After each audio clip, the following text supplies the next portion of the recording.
The book I would like to show you is this Pawn Structure Chess written by Andrew Soltis. Andrew Soltis is really an amazing chess writer. He's a grandmaster, but his writing it's really clear in my opinion. And why do you need to know about pawn structures? Because pawn structures are the soul of chess, like Philidor said in the 1700s.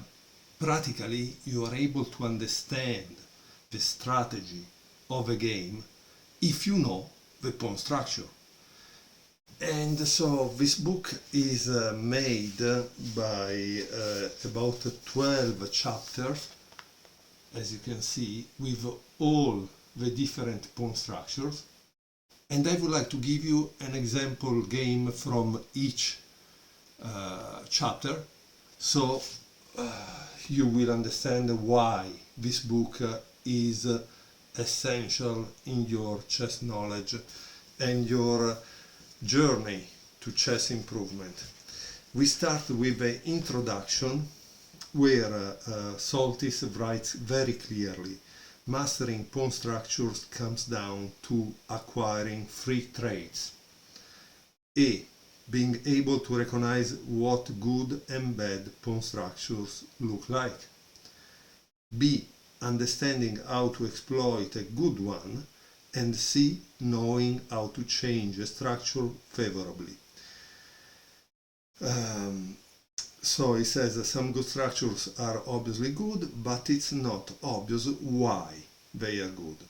For example, and he shows this game, Polugajewski against Dokoyan, Belgrade, 1988. Okay? The game starts with knight f3, knight f6, c4, b6, g3, bishop b7, bishop g2, e6, d4, bishop b4 check, bishop d2, bishop takes d2.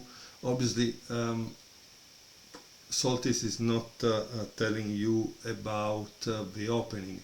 He's trying to teach you the pawn structure, and you will see that in each chapter is also start with a diagram of the pawn structure without the pieces. Queen takes d2, castle, knight c3, knight e4, queen d3, f5. That's kind of interesting, right? Because at this point, we could have thought this is a Queen's Indian opening, but f5 could make us having a Dutch, if become a classical Dutch if he plays d6, for example, right? So let's see what happens. And knight e5. Black use tactics to release white's pressure on the long diagonal. Knight c5, d takes c5, bishop takes g2, boom. Then came rook g1, bishop c6. This bishop c6 is kind of interesting, because obviously you don't like to lose the bishop, right? But unfortunately it may be needed, because he understood that this one was going to fall, right? So this might not have been the best idea, because as you can see he opened the position, but not in his advantage. Castle, queen f6, f4, and b takes c5. And here there is a diagram saying white to play. Now obviously, when a very expert teacher, a great teacher like Soltis put a diagram, you really need to stop everything, right? And here it says, a pawn ahead, black was understandably reluctant to give up 2 pawns. So when white played knight takes c6, he rejected knight takes c6, because obviously there would be queen takes d7, knight d4, queen takes c7, and rook a b8 with black counterplay. So I show it with a finger. You need to visualize it in your head, because in a tournament game they will not allow you to move the pieces, right? Now I could show it to you with the actual moves. Tack, tack, tack, tack, tack. So this is good, obviously, because now you have an attack. So sometimes, especially in the opening, you must give up material in order to have an attack. Okay?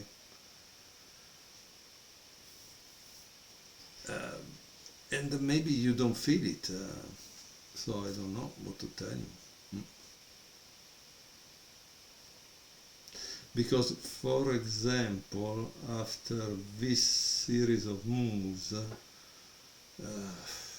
what happens if he plays this? Again, as you can see, there are some questions that one must ask and answer when playing chess. Soltis just put the minimum, then obviously it's up to us.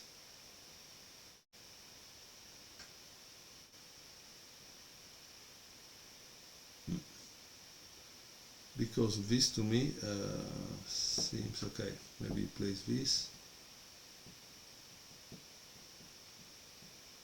but then if there is this, what does it do? Check, tack, checkmate. Very interesting. So could have we done it before? Let's see. We don't defend. Check immediately. Okay. Yeah, he could have done it before. That's interesting. So as you can see, Grandmaster Soltis put the minimum, and then it's up to us. And as you can see, it's also important that we don't use an engine.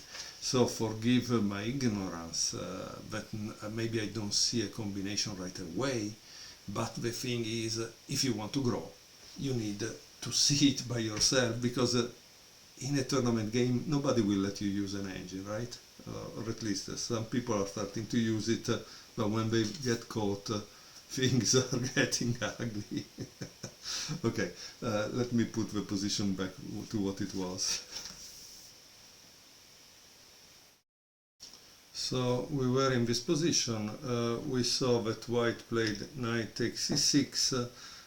Black should have taken with a knight. Instead, he played d takes c6 to avoid to lose 1 or 2 pawns. The problem is, as you can see, I mean, they tell you double pawns are bad. Imagine triple pawns, how bad they are, right? And not only triple pawns. In reality, okay, I'm obviously going ahead. Is not only the triple pawns, and also obviously Soltis will tell you, but here it's the weaknesses. Pawn e6, pawn a7, this. They are all isolated and weak, so they will be attacked mercilessly. But let's see what it says.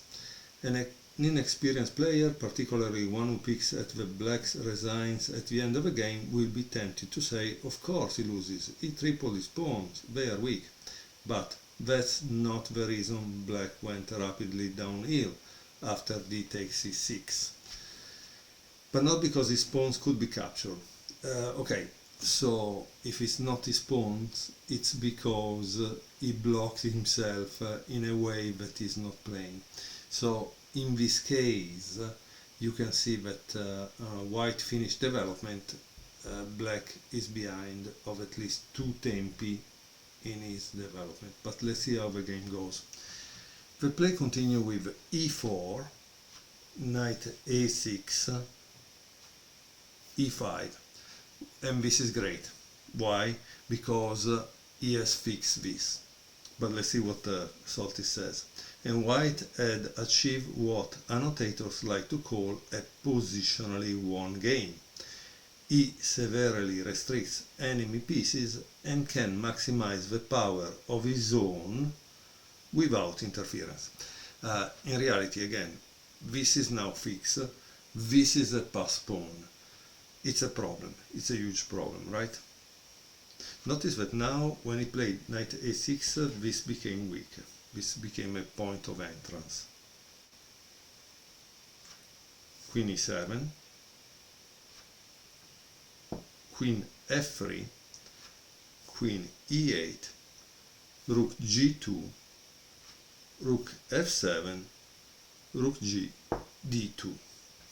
And here there is another diagram with black to play. Black is lost because his pieces can't play. His knight has only 2 moves. One is bad, knight b8, because of rook d8, and the other is useless, knight b4, because of a3. His rooks can't go to the d5, the only one that matters, and he wants to keep one of them on his second rank to avoid rook d7.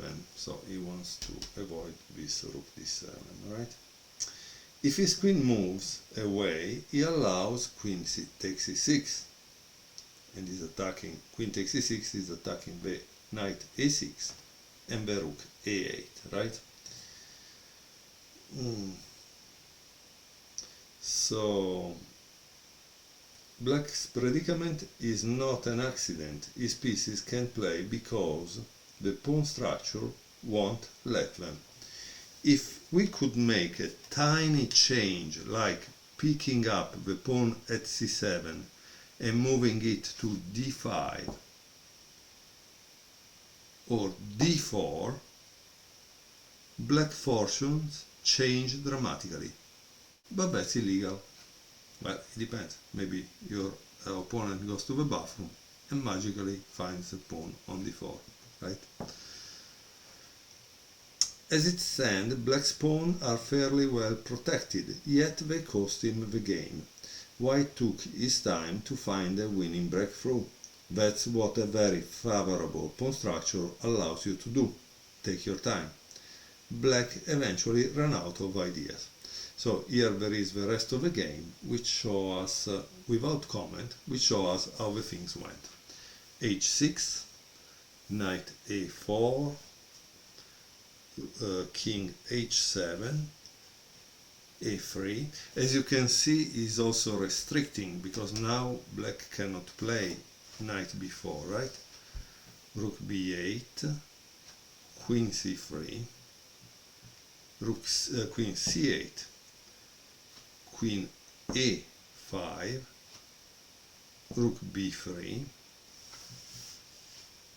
rook d3, rook takes d3, rook takes d3, and queen b7, king c2, probably to block the possible penetration and free this from controlling that square, rook e7, and rook d8, king g6, queen d2, king f7, king d1, so is here, king g6, it's a kind of a bad move, g4, f takes g4, queen takes g4, king h7, f5, e takes f5, queen takes f5, g6, and black resigned before white could play what? Obviously the next move is queen f8, and then there is a checkmate here, wherever you want. So let's see what Soltis said after this. A good pawn structure is one that allows you to carry out desirable plans and tactics. A bad structure won't let you do that. It's simple as that. Double, even triple pawns are not always bad. True, they may be more vulnerable to capture, but it's what the pawn structure allows to you that matters the most. One of the most sensational games of at least 50 years is Short Tiemann Tilburg 1991, featured a remarkable finish, but it was the pawn play that set the stage and teaches us the most. Okay, so let's watch pawn Short Tiemann, right? In the next video, because we don't want this one to become too long.